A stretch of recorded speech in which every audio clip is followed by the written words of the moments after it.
Hello my dear students, welcome to LK classes. आज हम लोग करने वाले हैं 2017 का माध्यमिक में आया हुआ क्वेश्चन का सल्यूशन। याद कीजिए, मैंने आपको एक दिन स्ट्रैटेजी वीडियो में बताया था कि आप कैसे 60 प्लस मार्क्स स्कोर कर सकते हैं, और मैं आज यहाँ पर आपको ऐड करके बताऊँगा कि आप कैसे 60 प्लस मार्क्स स्कोर कर सकते हैं अपने एग्ज़ाम में। आइए देखते हैं। सबसे पहला आपको क्वेश्चन नंबर 6 दिख रहा होगा, जिसमें किसी एक विषय पर निबंध लिखना है। देखिए यहाँ पर 4 विषय दिए हुए हैं। पहला है समय और उसका सदुपयोग, दूसरा व्यायाम और स्वास्थ्य, तीसरा यदि मैं किसान होता, चौथा समाचार पत्र की आत्मकथा। ये 4 में से कोई एक टॉपिक आपको लिखना है और आपको मिलेगा 10 नंबर। दूसरा आपको बताया गया था प्रतिवेदन करने के लिए। देखिए 8 का ख में एक क्वेश्चन दिख रहा है प्रतिवेदन करने के लिए। ये प्रतिवेदन आप करेंगे, आपको इससे मिलेगा 5 नंबर। टोटल हो गया 15 नंबर। एक है आपको हिंदी टू इंग्लिश ट्रांसफ़र करना है, 4 नंबर 19। इसके बाद देखिए यहाँ पर एक लॉन्ग क्वेश्चन दिख रहा है, चप्पल कहानी के शीर्षक के औचित्य पर प्रकाश डालिए। मैंने कल की क्लास में बताया कि चैप्टर कुछ भी हो, क्वेश्चन कुछ भी पूछ रहा हो, अगर उसमें चैप्टर मैच कर रहा है और अगर आपने क्लास किया है तो क्वेश्चन आपके हाथों से बाहर नहीं जाएगा। चप्पल कहानी का एक क्वेश्चन है। चप्पल कहानी में जो भी चीज़ें बताई गई है आप उसको यहाँ पर लिख देंगे, आपका आंसर हो जाएगा। आप भी जानते हैं और मैं भी बहुत अच्छी तरीके से जानता हूँ कि एक क्लास में 3 घंटा एग्ज़ाम देने वाला बच्चा, 3 घंटा एग्ज़ाम देने वाला पेपर यहाँ पर कुछ मिनटों में सॉल्व नहीं हो सकता। जो प्रीवियस ईयर पेपर सॉल्व कराने का मेन मकसद है आपको बताना कि जो चीज़ें क्लास में हुई है वो कितना आपके एग्ज़ाम से मैच कर रहा है। कहीं आप इरिलेवेंट तो नहीं पढ़ रहे हैं, आपने जो क्लासेस की कहीं वो बेकार तो नहीं गई है, इसीलिए आपको ये पेपर सॉल्व कराया जा रहा है। तो यहाँ पर एक टॉपिक है चप्पल। चप्पल कहानी में जो भी चीज़ें बताई गई है उसका यहाँ पर आपको आंसर मैच कर जाएगा। सेम चीज़ें लिखनी है। चलें, तो अभी तक हमने जो टोटल मार्क्स किया वो था, पहला निबंध 10 मार्क्स, प्रतिवेदन 5 marks, English to Hindi 4 marks, और यहाँ पर एक चैप्टर है चप्पल, उसको मैंने कर दिया 5 मार्क्स। और देखिए यहाँ पर आपको दिख रहा है दीपदान एकांकी के शीर्षक का औचित्य निर्धारित कीजिए। यानी दीपदान एकांकी के बारे में आपको सारी बात बतानी है। आप ये अगर नहीं भी कर पाएंगे तो इसके नीचे देखिए एक क्वेश्चन दिख रहा है, सिद्ध कीजिए कि पन्ना के चरित्र में माँ की ममता, मतलब ममतापन था, राजपूतानी का रक्त था, राजभक्ति थी और आत्मत्याग की भावना थी, मतलब धाय माँ का आपको चरित्र चित्रण करना है। तो इसमें जो भी क्वेश्चन है, इसमें करना भी कितना था, आपको एक क्वेश्चन करना था।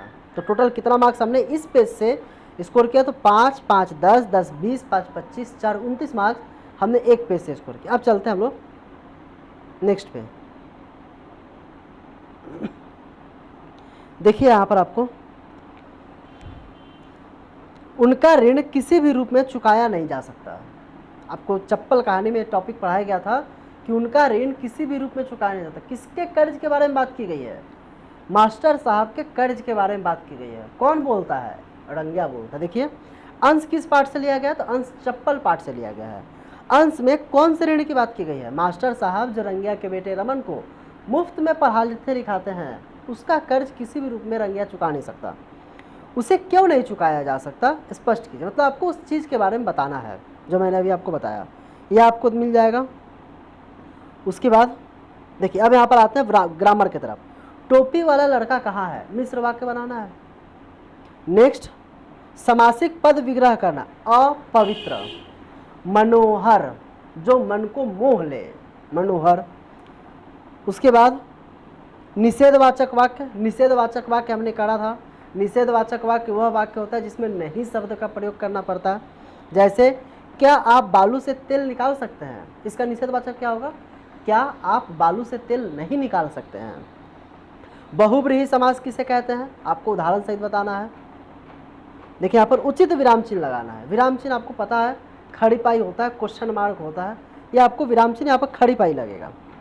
संप्रदान कारक किसे कहते हैं। उसके बाद रंगिया के कदम स्कूल की ओर क्यों चल पड़े, अपने बेटे से मिलने के लिए रंगिया स्कूल की तरफ गया था।